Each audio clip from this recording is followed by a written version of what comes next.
Uma pergunta que eu queria te fazer é, Jesus vai voltar, você já respondeu essa pergunta, mas o Jesus que vai voltar é o Jesus que a gente conheceu? Ou Jesus voltar é uma outra metáfora para um novo Jesus que vai surgir?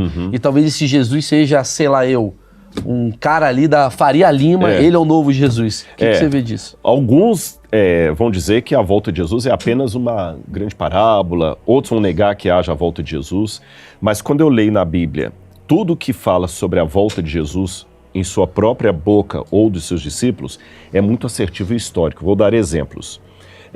A palavra que usa para a volta de Jesus, em grego é a palavra parousia. Parousia era um termo técnico usado na antiga Grécia para falar da chegada da presença de um rei, de um monarca num lugar. Isso jamais poderia ser figurativo. Se o arauto vai à frente com a trombeta e anuncia o rei está chegando, isso não pode ser figurativo. Era algo histórico, tanto é que a cidade se preparava para vir o rei, para a vinda do rei. Ele fala, preparem o caminho para a vinda do Senhor. Os sinais que Jesus dá, que antecedem a sua vinda, sinais no mundo político, na religião, na natureza, na sociedade, são sinais muito notórios que estamos vendo hoje acontecendo. Você falou que está todo mundo muito louco, desanimado. O Evangelho de Lucas, capítulo 21, ele fala, os homens desmaiarão de terror na expectativa das coisas que vão sobrevir ao mundo.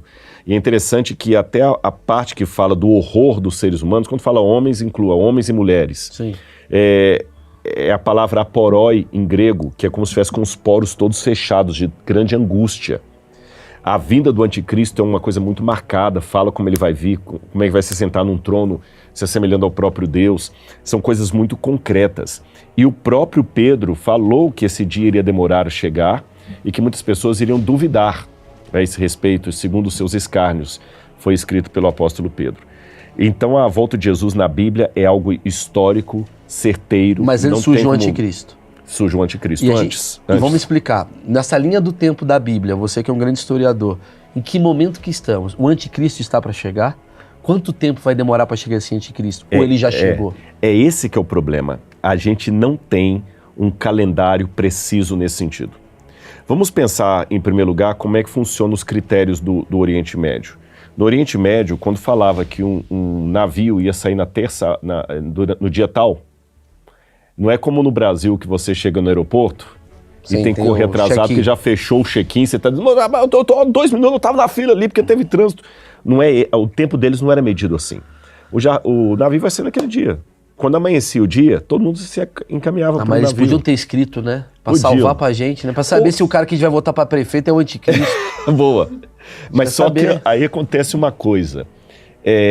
Lembra quando na época da ditadura militar algumas músicas falavam do governo, mas falavam com um duplo sentido? Pai, afasta de mim esse cálice, pai. Afasta de mim esse cálice de vinho tinto de sangue. Por que tinha que ser daquele jeito?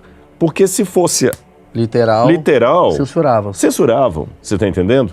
Então a linguagem apocalíptica também é assim. E outra coisa, se Jesus falasse, o meu dia vai ser tal, qual seria o interesse das pessoas em se preparar? Faltam 20 anos, faltam 100 anos. Eu tenho que estar preparado a qualquer momento. Então a volta de Cristo ela é descrita na Bíblia, lembrando como era o tempo da época, né? O navio vai sair nesse dia. Então você chega lá, e pode ser 9 horas da manhã, 10 horas da manhã, 11 horas da tarde, você já está lá esperando o navio.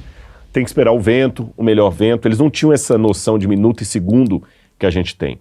Embora a hora de 60 minutos vem desde a Babilônia, mas era outro critério. O fato é que a volta de Cristo tem sempre, em primeiro lugar, algo que eu tenho que desejar mais do que temer. Tá bem? Desejar.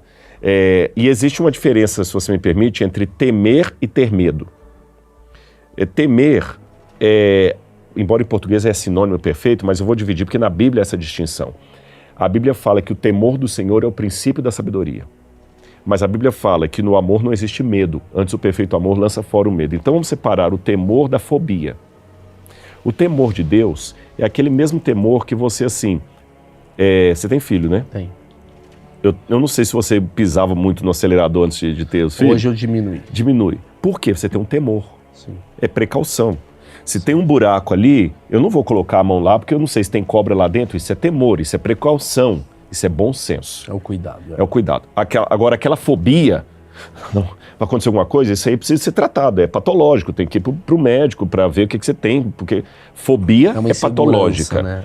Então, tem muitas religiões e pessoas que passam fobia de Deus. Jesus vai voltar, e o fogo vai cair, e vai destruir, e o diabo vai pegar todo mundo. E ele quer criar uma fobia da volta de Jesus. O problema é que o resultado é o inverso, porque a fobia, ela me faz ter repulsa por aquilo que me causa fobia. Desse evento. Se eu tiver fobia da volta de Jesus, eu vou ter repulsa desse dia. Mas se eu tiver temor, eu vou ter segurança, eu vou ter precaução e eu vou ter desejo nesse dia.